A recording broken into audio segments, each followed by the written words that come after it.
clearest examples of myth-making in the Gospels is the Barabbas narrative. According to Mark, the Romans occupying Judea had a custom of releasing a prisoner every year on the Jewish holiday, whoever the Jews voted for. So Pilate asks the Jews if they want him to release Jesus Christ. And instead, the chief priests convince everyone to ask for Barabbas instead, a convicted murderer who had rebelled against Rome. Now, there is no evidence the Romans ever had such a custom of releasing just any prisoner the Jews wanted. Nor is it at all plausible the Romans certainly would not let loose a murderer and a traitor, least of all because the very people who rebelled asked them to. This is a question I have heard raised from a few skeptics previously. It stems from a popular strain of thought that suggests the more skeptical of something you are, the more critical you are being. However, the problem is that if such a level of hyper-skepticism were used for any other ancient events or figures, we would know very little about anything in the past. This leaves people espousing radical skepticism no more critical than those whose credulity may lead them to the same or other conclusions, as vocal as they may be. A type of informal logical fallacy known as an argument from silence is being used. What this means is someone draws a positive conclusion from the silence of a person or event. The argument from silence is unanimously recognized amongst historians to be one of the weaker weapons in the historian's arsenal. Specifically here, the argument is to deny that the Gospels are correct in their recording of Pilate's release of a prisoner at Passover. It is argued that because there is no record of Pilate taking part in this custom outside of the New Testament, it therefore is unlikely to have occurred. Now, I may not be able to prove that this happened, but it can be shown with a fair amount of certainty that it was most likely a historical event. All four Gospels record the practice of releasing a prisoner at Passover, and it's likely that John's Gospel does so independently of the other three. Although space does not permit now, their Gospel writers deserve the benefit of the doubt when it comes to ancient history and culture. They have proved to be accurate whenever they have commented on history, ancient customs or geography, even when initially faced with unwarranted skepticism. Their Gospels are unanimously clear in their recording of Pilate pardoning and releasing of a prisoner at Passover. Releasing someone during Passover is not a Jewish tradition, but there is a tradition of the Romans releasing prisoners during feasts. In this case, the Bible says it was the custom of Pontius Pilate. Mark and Matthew call it Pilate's personal custom. Now it was the governor's custom at the festival to release a prisoner chosen by the crowd. There are, however, sources that record examples of other Roman governors releasing prisoners, even at Passover. If other Roman governors had practiced something similar at various times, then such skepticism in the case of Pontius Pilate doing such is unwarranted. 1. Josephus records that when the Roman governor Albinus was preparing to leave office, he released prisoners who had been incarcerated for crimes other than murder. He was desirous to appear to do somewhat that might be grateful to the people of Jerusalem, so he brought out all those prisoners who seemed to him to be most plainly worthy of death, and ordered them to be put to death accordingly. But as to those who had been put into prison on some trifling occasions, he took money of them, and dismissed them, by which means the prisons were indeed emptied, but the country was filled with robbers. Upon this the multitude were pleased, and presently made a trial of what he intended, by asking great things of him.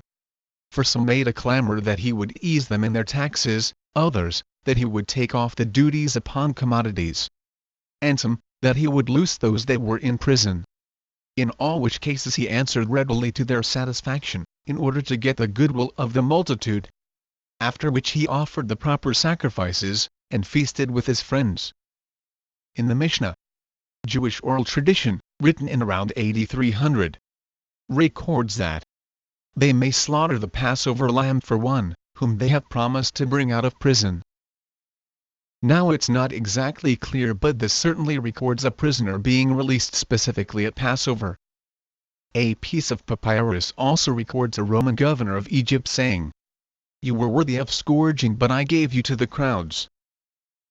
In the footnote of the same Florentine papyrus, there is another Roman case from a later period, in which Flagellius reminds the people of Smyrna that they deserve punishment, but, by reason of the outcries of this illustrious metropolis of the Ephesians, and because the prayers ought not to be at all set aside, we release you." Pliny the Younger, from one of his early 2nd century letters, also has something important to note on such practices, and who had responsibility to do so. It was asserted, however, that these people were released upon their petition to the proconsuls, or their lieutenants, which seems likely enough, as it is improbable any person should have dared to set them at liberty without authority. Raymond Brown documents that amnesty was sometimes associated with festivals. His first example was from Livy. That prisoners were unbound and no reincarcerated at the first celebration of the Roman Lectistrine in 399 BC. He goes on to document the many uses of pardons by local officials, and others have noted that rulers often made ad hoc processes up, to work their constituent populations. The author William Lane states, "There's a parallel in Roman law which indicates that an imperial magistrate could pardon and acquit individual prisoners in response to the shouts of the populace." Hagner makes the same point. Husband argues that the practice was Pilate's own invention. There is no obvious reason why the evangelists would invent such an idea, and it fits with a pragmatic opportunism directed toward gaining a few points with the people, whom they wanted, which the Roman governor of Judea might well engage in, and which indeed Pilate seems happy to do in the present passage. Now, although none of these examples are identical to the one in question, they do demonstrate to us that it is indeed plausible that Pontius Pilate took part in a custom that stipulated the release of a prisoner at Passover. Along with the Gospel accounts, these ancient examples provide a strong case for the historicity of such a practice. 3 things skeptics assume and ignore when looking at this particular event. 1. They have made the unfounded assumption that the Gospels are untrustworthy and unreliable, when recording things pertaining to history and culture, not only the miraculous. 2. They have to argue from silence rather than present positive evidence proving that such an event never occurred in the face of ancient documentation that does actually detail such a practice, backed up by corroboratory evidence as demonstrated above.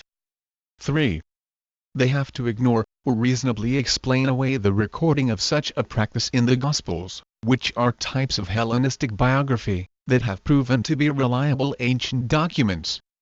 One more issue that must be explained is that if such an event never took place, and could have been easily falsified by those who lived in Jerusalem at the time, why would the claims of Jesus' disciples be taken so seriously, and spread so quickly in the very place where it all allegedly took place?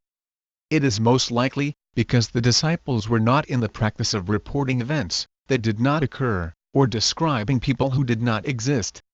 It would have been highly embarrassing for the early church to have claimed such a public spectacle had occurred if it had not.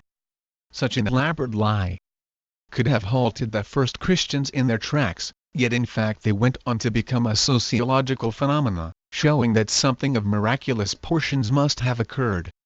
That Jesus lived, was crucified, died and rose bodily from the dead,